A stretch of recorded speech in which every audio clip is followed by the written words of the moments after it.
Welcome to The Explainer. All right, let's talk about one of the weirdest conflicts in all of history.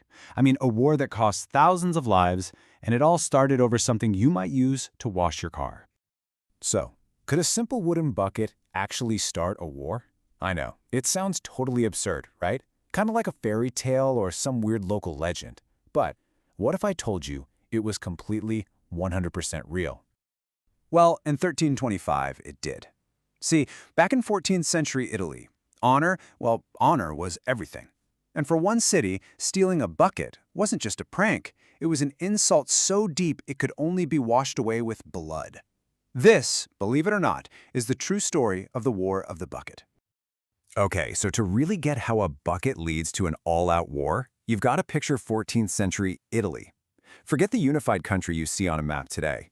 Back then, it was more like a patchwork quilt of fiercely proud, super competitive city-states.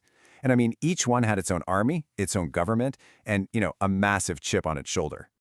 And right at the heart of our story are two of these rivals, Bologna and Modena. Now, they were only separated by a few dozen kilometers, but the hatred between them, it was deep. It was old. You had Bologna, the big powerhouse, right? Super wealthy, home to Europe's oldest university, kind of the big shot on the block.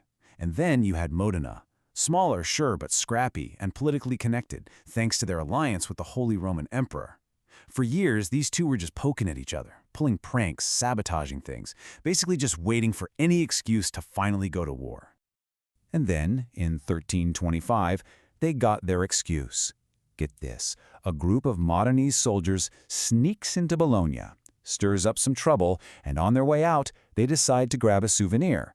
Not a flag, not some priceless jewel, nope, they grab a plain old wooden bucket from the city's main well. Back in Modena, everyone thought this was hilarious.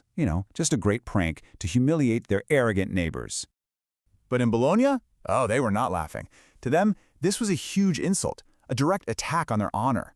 And in an age where your pride was worth way more than common sense, their reaction was swift and, absolute. They demanded the bucket back. Modena basically said, no way. And just like that, the War of the Bucket was on. So, on November 15, 1325, two armies actually marched out to meet near a little village called Zappolino.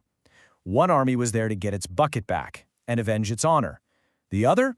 They were there to defend their right to keep a stolen bucket. You can't make this stuff up.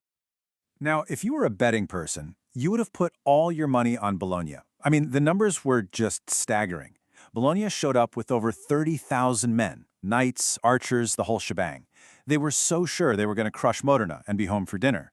Modena, meanwhile, could barely scrape together 7,000 soldiers. On paper, this should have been an absolute slaughter. But you know what they say? Overconfidence is a killer.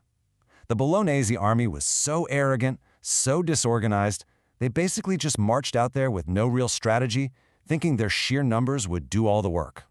Modena's smaller army, though, they did the exact opposite. They were disciplined, they were smart, they used the terrain to their advantage, got into position, and then bam! They launched this ferocious surprise attack that just slammed into the unsuspecting Bolognese. And the bigger army? They completely fell apart. Total panic. The result was, it was a shockingly quick and brutal defeat. The entire battle was over in just 2 hours. Can you believe that? 2 hours! Bologna's massive army was completely routed. A lot of their soldiers just turned and ran without even fighting.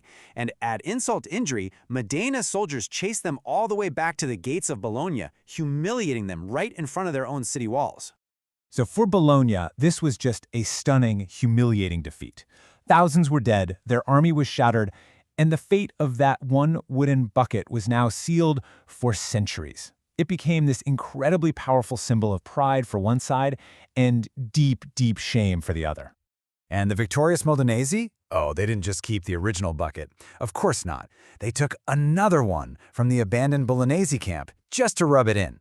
Then they put that first, original bucket right in the main tower of their city and displayed it like it was some kind of sacred relic.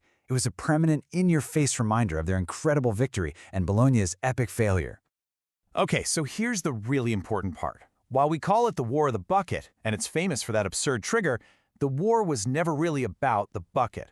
The bucket wasn't the cause, it was just the spark that lit the fuse. Really, it was this massive, explosive release of decades of resentment.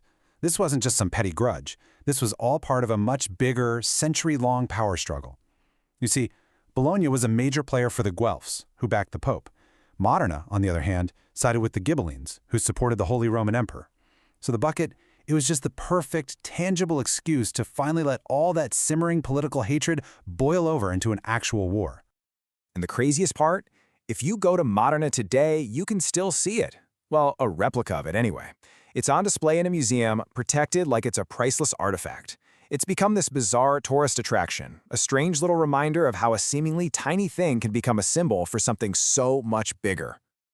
So, when you boil it all down, the story of the War of the Bucket is this wild reminder that huge, tragic conflicts can explode from the smallest, silliest things, and that pride can often lead to disaster.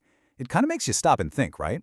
What are our buckets today? What seemingly minor insults or symbols are we getting ready to fight over? Because sometimes that line between the tragic and the just plain ridiculous is way, way thinner than we think.